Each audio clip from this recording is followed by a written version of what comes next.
মানুষ মরার জন্য এসেছে, কেউ বাঁচতে আসেনি, আজ হোক আর কাল হোক।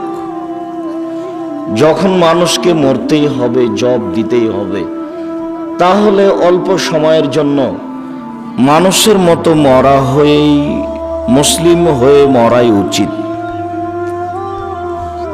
জব দিতেই হবে, আজ হোক আর কাল হোক। আর জবের বিষয়টি খুব কঠিন।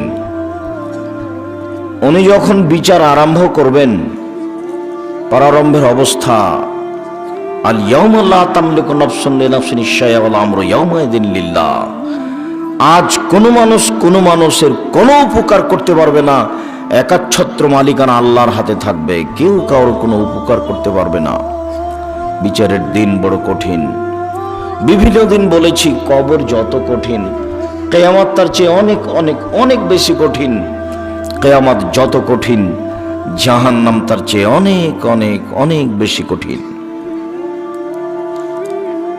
উসমান রাদিয়াল্লাহু তাআলা আনহু ইযা ওয়াকাফা আলা কবরিন, যখনই তিনি কোনো কবরের পাশে দাঁড়াতেন তখন তিনি কাঁদতেন, হাত্তা ইয়াবুল্লা লিহিয়াতাহু, কেঁদে তিনি তার দাড়ি ভিজিয়ে দিতেন। দুই চোখের পানি ঝরঝর ঝরঝর করে দাড়ির উপর দিয়ে বয়ে পড়ত। তাকে বলা হতো, তাজকুরুল জান্নাত ওয়ান নার ফালা তাবকি ওয়া তাবকি মিন আদা, আপনি তো জাহান্নামের কথা বলেন, জান্নাতের কথা বলেন, তখন তো এত কাঁদেন না, কিন্তু যখনই আপনি কবরের পাশে দাঁড়ান তখন আপনি এত কাঁদেন কেন? এটা তাকে জিজ্ঞাসা করা হলে তিনি উত্তরে বললেন, দেখেন, আল্লাহর নবী বলেছেন, আল কবর আউয়ালু মানজিল মিন মানাজিলিল আখিরা, কবর হচ্ছে প্রথম স্তর, কবর হচ্ছে প্রথম বিপদ, কবর হচ্ছে প্রথম স্তর। পরকালে যত স্তর আছে, তাহলে কয়েকটা স্তর আছে। ফাইন যাবেনহু ফাবাদা আইসারু মিনহু, যদি কবরে মানুষ বেঁচে যায় তাহলে এরপরে যত স্তর আছে সব সহজ হয়ে যাবে। ওয়াইনাম ইয়ানজুমিনহু ফাবাদা আসাদ্দু মিনহু, আর যদি মানুষ কবরে বাঁচতে না পারে তাহলে এরপরে যত স্তর আছে সব আরো জটিল ও কঠিন হয়ে যাবে। কবর যত কঠিন, কিয়ামত তার চেয়ে অনেক বেশি কঠিন। কিয়ামত যত কঠিন, জাহান্নাম তার চেয়ে অনেক অনেক অনেক বেশি কঠিন। রাসূল সাল্লাল্লাহু আলাইহি ওয়াসাল্লাম বলছেন, যখন মানুষ জিজ্ঞাসার উত্তর দিতে পারবে না তখন তাকে ফেরেশতাগণ মারবেন। যে ফেরেশতা মারবেন ও চোখেও দেখে না, কোথায় মারছে কানেও শুনে না, কত জোরে মানুষটা চিৎকার করছে, অথচ আল্লাহ রাসূল বলছেন এসি হো সায়হা, এত জোরে বাপরে মারে করে চিৎকার করে, ইয়াসমাউ মা বাইনাল মাশরিক ওয়াল মাগরিব ইল্লা সাকালাইন, সারা পৃথিবীর জীবজন্তু, কীট পতঙ্গ, পদার্থ, জড় পদার্থ 50,000 কোটি কিলোমিটার দূরে যা আছে, সেই জীবজন্তু, কীট পতঙ্গ, পশু প্রাণী, বস্তু, জড় বস্তু সবকিছু শুনতে পায় তার চিৎকার, কিন্তু মানুষ এবং জিন শুনতে পায় না। হাদিস বুখারী মুসলিম। আপনাকে আমি বুঝাতে পারবো কবর কি জিনিস। মানুষের নাগালের বাইরে, মানুষের আয়ত্তের বাইরে ভিন্ন ধরনের জগৎ কবর। রাসূল সাল্লাল্লাহু আলাইহি সাল্লাম বলেন, মা রাআইতু মানজারাল কাত্তাল কবর আযম মিনহু, আমার জীবনে দেখিনি কোনো দৃশ্য যেটা কবরের চেয়ে আশ্চর্য হতে পারে। মুহাম্মদ সাল্লাল্লাহু আলাইহি সাল্লাম বলেন, আমার জীবনে আমি যেটা দেখেছি তাতে সবচেয়ে আশ্চর্য, ভিন্ন ধরনের ব্যতিক্রম জায়গা হচ্ছে কবর। কবরের মতো আমি আশ্চর্য জায়গা দেখি না, এ কথা মুহাম্মদ সাল্লাল্লাহু আলাইহি সাল্লাম বলেন। তার চিৎকার সবকিছু শুনতে পাই। এই কবরটার চিৎকার শুনতে পাচ্ছে, এই সামিয়ানা, এই বাল্বটা, এই মাইক, এই কাপড় চুপড়, সব কিছু তার চিৎকার শুনতে পাচ্ছে, বাপরে মারে করে চিল্লাচ্ছে মায়ের কারণে, কিন্তু মানুষ এবং জিন শুনতে পায় না। এই কথা রাসূল সাল্লাল্লাহু আলাইহি সাল্লাম, এই ছেলে কথা বলো কেন? তোমাকে এই কথাটা বুঝিয়ে বলতে হবে? দয়া করে আপনারা আমাকে কোনো কাজ দেখায়েন না, আপনারা আমি কোনো কাজ দেখতে চাচ্ছি না। আল্লাহর কসম, আল্লাহে আল্লাহর কসম, আল্লাহে আল্লাহর কসম, 90 সাল থেকে নিয়ে এখন পর্যন্ত আমি কোনোদিন অপ্রয়োজনীয় বাক্য বলিনি। আল্লাহর কসম, 90 সাল থেকে নিয়ে এখন পর্যন্ত আমি কোনোদিন কারোর বিরুদ্ধে কোনো কথা বলিনি। আমি বলেছি আমার তদন্তে শতকরা 95 জন বক্তা মিথ্যুক, তবে আমি বলিনি ইনি মিথ্যুক, একথা আমি বলিনি। আমি বলেছি আমার তদন্তে শতকরা 98 জন মুফাসসির মিথ্যুক, তবে আমি বলিনি ইনি মিথ্যুক। আপনার যদি সাহস থাকে আপনি বলেন যে আমার মুফাসসিরের কোনটা মিথ্যা আছে বের করেন তো, তখন আপনাকে আমি দেখাবো পাতায় পাতায়। আমি তো ওরকম তাফসির মাহফিল চাইনি, তোমার গায়ে রক্ত নাই সেই জন্য তুমি করেছো, আমার গায়ে রক্ত আছে আমি তো চাই না।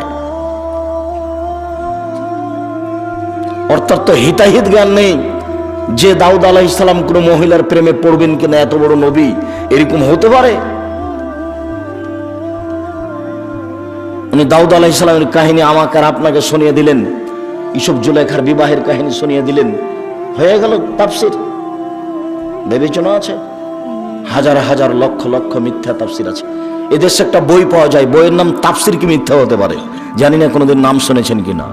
বইয়ের নামই হচ্ছে তাফসির কি মিথ্যা হতে পারে, তার মানে ওই বইয়ে যা তাফসির আছে সবই মিথ্যা।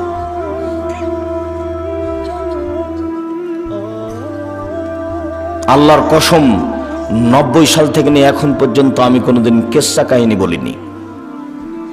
আল্লাহর কসম 90 সাল থেকে নিয়ে এখন পর্যন্ত আমি কোনোদিন কোনো মানুষের কাছে পথ খরচ পাতেও চাইনি।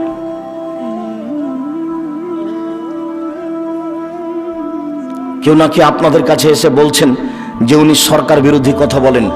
আমি এ যাবৎ কোনোদিন সরকার বিরোধী কোনো বাক্য ব্যবহার করিনি। দেখি কোন মায়ের বেটা এমন আছে আমার বক্তব্য বের করতে পারে। আমি যখন শিরকের তালিকা দিয়েছি তখন বলেছি এটা এটা এটা এটা শিরক। জঙ্গি বিরোধী বক্তব্য যারা দিয়েছে আমি তার সবচেয়ে শক্তিশালী কঠোর ভিন্ন ধরনের বক্তব্য আমি দিয়েছি। সেটা বিচার এমনিতে করতে পারে, থানা থেকে একটা এসে কিছু বললেই হলো, তার বিবেচনার হিসাব আছে। অতএব কষ্ট করে হলেও যদি শত অনুরোধের কারণে আপনার কাছে চলে আসতে পারি, দয়া করে যতক্ষণ পর্যন্ত আমি থাকব ততক্ষণ পর্যন্ত আপনি আপনার প্রয়োজন দেখায়েন না। এসেছেন, আপনি আমার দিনী ভাই, আপনি আমার দিনী বোন, আপনাকে অনেক ভালোবাসি। আপনি ভদ্রতা বজায় রেখে চুপচাপ আলোচনা গুরুত্ব সহকারে শোনার চেষ্টা করবেন, আপনার কিছু না কিছু উপকার করবই করব ইনশাআল্লাহ। আপনি আমাকে দেখতে পান আর না পান, এক পায়ে দাঁড়িয়ে থাকবেন, অনেক সময় তো থাকেন। আপনাকে তো আমি বলেছি যে মানুষের জীবনে 4টা জরুরি কাজ, এর চেয়ে জরুরি কাজ আমি মনে করি না আর কিছু আছে। 1 5 ওয়াক্ত সালাত, 2 হালাল রুজি, 3 কোরআন তেলাওয়াত, 4 দুজন যেখানে বসে আছে সেখানে বসবেন না। প্রায় দোকানে ল্যাংটা মেয়ে নাচে আর আপনি বসে থেকে আড্ডা পিটেন টুপি মাথায় দিয়ে, চক্ষু ঠান্ডা করেন, কলিজা ঠান্ডা করেন ল্যাংটা মেয়েকে দেখে। তাহাজ্জুদ পড়ে ল্যাংটা মেয়েকে দেখে আপনি জান্নাত কিনতে চান, জান্নাত পড়ে আছে। রাসূল সাল্লাল্লাহু আলাইহি সাল্লাম বলছেন হুজবাতিন নার বিশাওয়াত, জাহান্নাম ঘেরা আছে মনের ইচ্ছা দিয়ে। আমি অনুবাদক, এই কথা মুহাম্মদ সাল্লাল্লাহু আলাইহি সাল্লাম আজ থেকে 1450 বছর পূর্বে বলেছেন, হাদিস বুখারী মুসলিম। ও হুজবাতিল জান্নাত বিল মাকারিহি, নিয়ম নীতি কষ্ট ক্লেশ ত্যাগ তিতিক্ষা অনেক কিছু দিয়ে জান্নাত ঘেরা আছে। জান্নাত সহজে পাওয়া যায় না, জাহান্নাম সহজে পাওয়া যায়। মনের ইচ্ছা দ্বারা জাহান্নাম ঘেরা আছে। দাড়ি চাঁচে যে মন মতো চলে সে, দাড়ি ছোট করে যে মন মতো চলে সে, প্যান্ট টাকনোর নিচে পরে যে মন মতো চলে সে, দোকানে বসে আড্ডা পিটে যে মন মতো চলে সে, দোকানে বসে একজন আর একজনের বদনাম করে যে মন মতো চলে সে, মন মতো চলে যে জাহান্নামে যাবে সে, সুদ ঘুষ খায় যে মন মতো চলে সে, মন মতো চলে যে জাহান্নামে যাবে সে। ওই রাত 2টা 3টায় ঘুমিয়ে সকাল 8টা 9টার দিকে উঠে মুখখান ভ্যাংচা হয়ে থাকে, ইবলিশর মুখে পেশাব করে দিয়েছে। এ কথা আমি বলিনি, এ কথা মুহাম্মদ সাল্লাল্লাহু আলাইহি সাল্লাম বলেছেন যে ওর কানে শয়তান পেশাব করে দিয়েছে। হাদিস বুখারী মুসলিম। যার জন্য মুখখান ভ্যাংচা হয়ে আছে, 7টা 8টার সময় উঠেছে। ও কি আল্লাহকে মূল্যায়ন করবে? ও তো মন মতো চলে, মন মতো চলে যে জাহান্নামে যাবে সে। কিসের ছাই ক্লাস 10-এ পড়েছে মেয়েটা, এখন বসে আছে মাথায় কাপড় না দিয়ে, তো কি জান্নাত লাভ করবে? মাস্টার ডিগ্রি পাস করেছে, ল্যাংটায় নগ্ন হয়ে ঘুরে বেড়াচ্ছে। নিজেও ক্ষতিগ্রস্ত হলো, জাতিকেও ক্ষতিগ্রস্ত করলো, নিজেও পাপী হলো, জনগণকে পাপী করে জান্নাত কিনতে চাচ্ছে। আমি এ কথা বলিনি। মুহাম্মদ সাল্লাল্লাহু আলাইহি সাল্লাম বলেন, হুজুবাতিন নার বিশাহওয়াত, মনের ইচ্ছা দ্বারা জাহান্নাম ঘেরা আছে। নিয়ম নীতি কষ্ট ক্লেশ ত্যাগ তিতিক্ষা দিয়ে জান্নাত ঘেরা আছে। এটা তার